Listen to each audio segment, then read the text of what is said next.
नमस्कार दोस्तों, मैं हूं राहुल। आपका बहुत बहुत स्वागत है मेरे YouTube चैनल नमो टेक्नीशियन फिटर मास्टर में। दोस्तों, आज हम लोग टाइप्स ऑफ नट के बारे में पढ़ेंगे।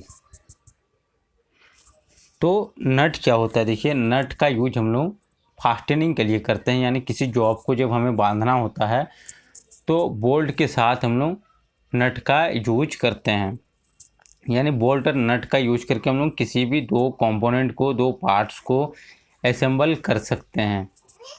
तो ये हमारा टेम्पोररी फास्टनिंग होता है, टेम्पोररी जॉइंट होता है, यानी हम लोग कभी भी इसको असेंबल कर सकते हैं और डिसमेंटल भी कर सकते हैं। तो अब हम लोग इसके एक एक टाइप्स को जानेंगे। तो सबसे पहले हम लोग बात करेंगे हेक्सागोनल नट के बारे में। तो हेक्सागोनल नट क्या होता है? देखिए, हेक्सागोनल का मतलब होता है षटभुजाकार। तो इसका 6 साइड होता है। इसका ज़्यादातर यूज किया जाता है स्ट्रक्चरल बिल्डिंग में, और मशीन टूल बिल्डिंग में। तो मशीन टूल बिल्डिंग का मतलब क्या होता है? मशीन टूल का मतलब होता है जिस मशीन के द्वारा उसी मशीन के पार्ट्स को बनाया जा सकता है, तो हमारा मशीन टूल होता है। तो मशीन टूल बिल्डिंग यानी जब किसी मशीन को बनाना होता है तो वहाँ पर हम लोग हेक्सागोनल नट का यूज करते हैं।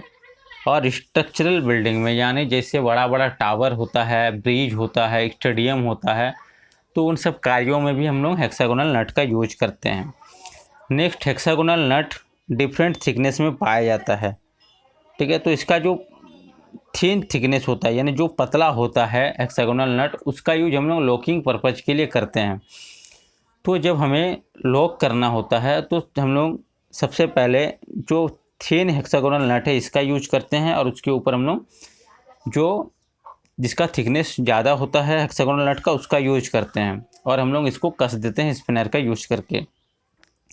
उसके बाद हम लोग दो स्पिनर का यूज करके दोनों नट को एक दूसरे के ऑपोजिट रोटेट करते हैं। ठीक है, जो ऊपर का नट है इसको क्लॉकवाइज डायरेक्शन में रोटेट करते हैं, और इसको एंटी क्लॉक डायरेक्शन में रोटेट करते हैं हल्का सा, जिससे दोनों में फ्रिक्शन के कारण दोनों चिपक जाता है। इस तरह से इसको लॉकिंग किया जाता है। नेक्स्ट है स्क्वायर नेट। तो स्क्वायर नेट आप देखेंगे स्क्वायर शेप का होता है, जिसका 4 साइड होता है। तो ये हमेशा स्क्वायर बोल्ट के साथ ही प्रोवाइड किया जाता है। इसका यूज कोच बिल्डिंग में किया जाता है। ठीक है, तो कोच बिल्डिंग क्या होता है? कोच बिल्डिंग का मतलब होता है जहाँ पर बॉडी बनाया जाता है, जैसे किसी बस का बॉडी बनाया जाता है, किसी कार का बॉडी बनाया जाता है, तो वहाँ पर स्क्वायर नट का यूज किया जाता है। नेक्स्ट, सेल्फ लॉकिंग नट। तो इसी को सिमोंड्स लॉक नट भी कहा जाता है। सेल्फ लॉकिंग नट यानी ये ऑटोमेटिकली अपने आप लॉक हो जाता है। तो सेल्फ लॉकिंग नट हमेशा स्टड के साथ यूज किया जाता है। स्टड क्या होता है? स्टड होता है कि इसके दोनों किनारे यानी दोनों साइड में थ्रेड कटा होता है। बोल्ट में आप लोगों ने देखा होगा एक ही साइड थ्रेड कटा होता है, लेकिन स्टड में दोनों साइड में थ्रेड कटा होता है। इसमें आप देखेंगे ब्लैक कलर का अंदर में, ठीक है, वो हमारा है नायलॉन रिंग या फाइबर रिंग। तो ये नट के अंदर होता है, और इसका इंटरनल डायमीटर बोल्ट में जो थ्रेड है, थ्रेड का मेजर डायमीटर से कम होता है, जिसके कारण जब हम लोग बोल्ट को टाइट करते हैं या हम लोग बोल्ट के ऊपर नट को टाइट करते हैं, तो जो बोल्ट का थ्रेड है वो काटते हुए रिंग को आगे बढ़ता है, जिसके कारण इसमें लॉकिंग हो जाता है। तो इसीलिए इसको सेल्फ लॉकिंग नट कहा जाता है। नेक्स्ट है स्लॉटेड एंड कास्टल नट। तो स्लॉटेड एंड कास्टल नट दोनों में स्पेशल प्रोविज़न क्या है? दोनों में आप देखेंगे स्लॉट कटा रहता है, और इस स्लॉट के कारण हम लोग इसमें स्प्लिट पिन का यूज करके इसको लॉक कर सकते हैं। तो यहाँ पर आप देखेंगे ये स्लॉटेड नट है, ये कास्टल नट है, और यहाँ पर स्प्लिट पिन का यूज किया जा रहा है लॉकिंग पर्पज़ के लिए। तो स्प्लिट पिन को इंसर्ट करने के बाद उसको बेंड कर दिया जाता है, जिससे ये खुले नहीं। ठीक है, तो जो कास्टल नट होता है यहाँ पर, ये क्या है? ये कास्टल नट है। तो ये 10% ज़्यादा मोटा होता है स्लॉटेड नट से। स्लॉटेड नट पूरी हेक्सागोनल नट जैसा ही होता है, हेक्सागोनल नट ही होता है, लेकिन अगर हम लोग कास्टल नट का बात करें तो जो इसका अपर पोर्शन होता है ये सिलेंड्रिकल होता है। अब हम लोग जानेंगे स्प्लिट पेन। तो इसको जानना काफ़ी इम्पोर्टेंट है क्योंकि इससे भी क्वेश्चन पूछा जाता है। तो स्प्लिट पिन को स्पेसिफाई किया जाता है इसका नॉमिनल साइज से, नॉमिनल लेंथ से, इंडियन स्टैंडर्ड नंबर से और मटेरियल से। अगर मटेरियल स्टील के अलावा कोई अदर मटेरियल हो तब उसको भी मेंशन किया जाता है। तो नॉमिनल साइज क्या होता है, देखिए नॉमिनल साइज होता है, नॉमिनल साइज 2 लेग इसमें आप देखेंगे, ठीक है, 2 लेग बना हुआ है तो दोनों लेग का जो डायमीटर होता है, ठीक है, दोनों का जो डायमीटर होता है, ठीक है, तो टोटल डायमीटर जो होता है वो हमारा होता है नॉमिनल साइज। तो स्प्लिट पिन को बोल्ट में एक होल बना रहता है उसमें इंसर्ट किया जाता है। तो बोल्ट में जो होल बना होता है जो स्प्लिट पिन को रिसीव करता है उसका जो उस होल का जो डायमीटर होता है उसी को हम लोग नॉमिनल साइज कहेंगे। तो यहाँ पर आप डेफिनेशन देखेंगे, the nominal size is the diameter of the hole for receiving the split pin, ठीक है। और नॉमिनल लेंथ क्या होता है, नॉमिनल लेंथ होता है आई का अंडर साइड से, ठीक है, तो ये क्या है, देखिए ये आई है, ठीक है, ये इसको आई बोला गया है। तो आई का अंडर साइड से इस जो शॉर्ट लेग का एंड है, जो छोटा लेग है उसका एंड तक, इसको हम लोग नॉमिनल लेंथ कहते हैं। नेक्स्ट है टी नट। तो टी नट का यूज स्टड के साथ हमेशा किया जाता है किसी मशीन में, किसी जॉब को होल्ड करने में या फिक्स करने में, या किसी होल्डिंग डिवाइस को फिक्स करने में। तो यहाँ पर देखेंगे टी बोल्ट का यूज किया जाता है क्लैंप के साथ, इसमें क्लैंप लगाया गया है। और भी ब्लॉक हमारा होल्डिंग डिवाइस है और यहाँ पर आप देख सकते हैं सिलेंड्रिकल जॉब है, तो इसमें जॉब को भी होल्ड किया जा रहा है और होल्डिंग डिवाइस को भी होल्ड किया जा रहा है। नेक्स्ट है विंग नट। तो दोस्तों आप लोगों ने विंग नट देखा होगा। तो विंग नट हमारा किस में होता है, हेक्सा में होता है। तो जहाँ पर हमें बार बार खोलना हो, लगाना हो, तो वहाँ पर विंग नट का यूज किया जाता है, ठीक है। इससे एक इम्पॉर्टेंट क्वेश्चन पूछा जाता है वो है फ्लाई नट के बारे में। तो विंग नट को ही फ्लाई नट भी कहा जाता है, ठीक है। तो इसके 2 टाइप्स होते हैं, हॉट फोर्स्ड और कोल्ड फोर्स्ड। नेक्स्ट हम लोग पढ़ेंगे नर्ल्ड नट के बारे में, जिसको थंब नट भी कहा जाता है। इस नट के ऊपर नर्लिंग किया हुआ रहता है, इस कारण इसको नर्ल्ड नट कहा जाता है। तो इसके 2 टाइप्स होते हैं, टाइप ए और टाइप बी। इसका यूज कहाँ किया जाता है, जहाँ हमें फ्रीक्वेंट एडजस्टमेंट करना हो, जैसे आप लोगों ने वर्नियर कैलिपर में देखा होगा, वर्नियर हाइट गेज में देखा होगा। तो जहाँ हमें बार बार एडजस्टमेंट करना हो और वहाँ पर हम लोग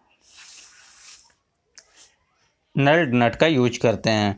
दे are suitable in places where finger tightening is enough, ठीक है। तो जहाँ हमें टाइटनिंग करने के लिए स्पिनर का ज़रूरत नहीं पड़ता है, हम लोग उंगली से ही टाइट कर सकते हैं, तो वहाँ पे इस तरह के नट का यूज किया जाता है। नेक्स्ट है केप नट। केप नट हेक्सागोनल नट जैसा ही होता है लेकिन इसके ऊपर एक केप लगा होता है। तो ये केप हमारा क्या करता है, तो ये केप जो बोल्ट का एंड होता है उसको जंग लगने से बचाता है। अगर केप नहीं होगा तो पानी के कारण उसमें जंग लग सकता है और जिससे हमारा थ्रेड भी डैमेज हो सकता है। साथ ही साथ अगर काम करते समय किसी तरह से हमारे हाथ में लग जाए तो हमें चोट पहुंच सकता है अगर उसमें केप नहीं होगा। तो मेन ये 2 कारण से केप प्रोवाइड किया जाता है, साथ ही साथ देखने में भी अच्छा होता है, तो इसके कारण भी केप नट का यूज किया जाता है। Hexagonal nut with collar. तो ये हेक्सागोनल नट होता है, इसमें एक एडिशनल पार्ट क्या है, एडिशनल पार्ट है इसमें कॉलर, जो वॉशर का काम करता है। तो इसमें अलग से वॉशर लगाने का ज़रूरत नहीं पड़ता है। तो जहाँ पर बार बार टाइट करना हो, लूज करना हो, तो वहाँ पर हेक्सागोनल नट विथ कॉलर का यूज किया जाता है। नेक्स्ट है हेक्सागोनल वेल्ड नट। तो हेक्सागोनल वेल्ड नट नाम से पता चल रहा है कि जब हमें नट एंड बोल्ट को वेल्डिंग करना हो, यानी अगर मान लीजिए 2 किसी कंपोनेंट को हम लोगों ने नट एंड बोल्ट का यूज करके टाइट कर दिया है और वो टाइट इनफ नहीं है, हमें और टाइट करना है, तो नट एंड बोल्ट से तो पॉसिबल नहीं हो पाता है, तो जिसके कारण हम लोगों को वेल्डिंग करना पड़ता है परमानेंट फास्टनिंग के लिए। तो वहाँ पर हेक्सागोनल वेल्ड नट का यूज किया जाता है। तो इसके पार्ट्स आप देख सकते हैं, इसको हम लोग टॉप से देखेंगे तो इस तरह से दिखेगा और बॉटम से देखेंगे तो इस तरह से दिखेगा। तो यहाँ पर आप देखेंगे कॉलर जैसा बना हुआ है जिसको स्पाइगोट रिंग कहा जाता है, जो प्लेट के हॉल में इंसर्ट हो जाता है, फिट हो जाता है। और आप यहाँ पर देखेंगे 3 प्रोजेक्टेड पार्ट है, यानी 3 उभरा हुआ भाग है, तो ये प्लेट में आसानी से बैठ जाता है। तो अगर ये नहीं रहेगा तो हो सकता है हमारा जो नट होगा ये सही उसमें फिट नहीं होगा, ठीक है, सही से उसमें नहीं बैठेगा, जिसके कारण ये प्रोजेक्टेड पार्ट इसमें प्रोवाइड किया जाता है। और इसके एंड में, हॉल के एंड में क्या होता है, काउंटर सिंकिंग किया हुआ रहता है, बिवेल किया हुआ रहता है। तो जब हम लोग वेल्डिंग करेंगे जिससे हमारा थ्रेड खराब ना हो, इसलिए इसमें काउंटर सिंकिंग किया हुआ रहता है नट के एंड में। नेक्स्ट है राउंड नट। तो राउंड नट के 4 टाइप्स होते हैं। देखिए, slotted round nut with hook wrench, round nut with set pin holes on sides, और round nut with holes in face. तो यहाँ पर आप 4 फिगर देख सकते हैं। ये हमारा स्लॉटेड राउंड नट है, इसमें फेस रेंज का यूज करके हम लोग इसको टाइट और लूज करते हैं। ये हमारा हुक रेंज है, तो हुक रेंज का यूज करके हम लोग स्लॉटेड राउंड नट को टाइट और लूज करते हैं। यहाँ पर आप देखेंगे साइड में होल बना हुआ है जिसको पिन होल कहा जाता है, तो पिन रेंज से इसको यूज किया जाता है टाइट और लूज करने के लिए। और यहाँ पर आप देखेंगे फेस में पिन होल बना हुआ है, तो इसको फेस पिन रेंज भी कहा जाता है, जिसका यूज करके इसको टाइट और लूज किया जाता है। तो दोस्तों यही था टाइप्स ऑफ नट के बारे में। तो अगर आप लोगों को ये वीडियो अच्छा लगा तो प्लीज़ वीडियो को लाइक ज़रूर कर दीजिएगा, जिससे मुझे मोटिवेशन मिल सके। और अगर आपको अपने भाई को सपोर्ट करना हो तो प्लीज़ इसको शेयर ज़रूर करिए। और अगर आप मेरे चैनल में नए हैं तो चैनल को सब्सक्राइब करके बेल आइकन को प्रेस ज़रूर कर लीजिए, जिससे मेरे सारे वीडियो का नोटिफिकेशन आपको समय पर मिलता रहेगा। तो दोस्तों मिलते हैं नेक्स्ट वीडियो में, तब तक के लिए धन्यवाद।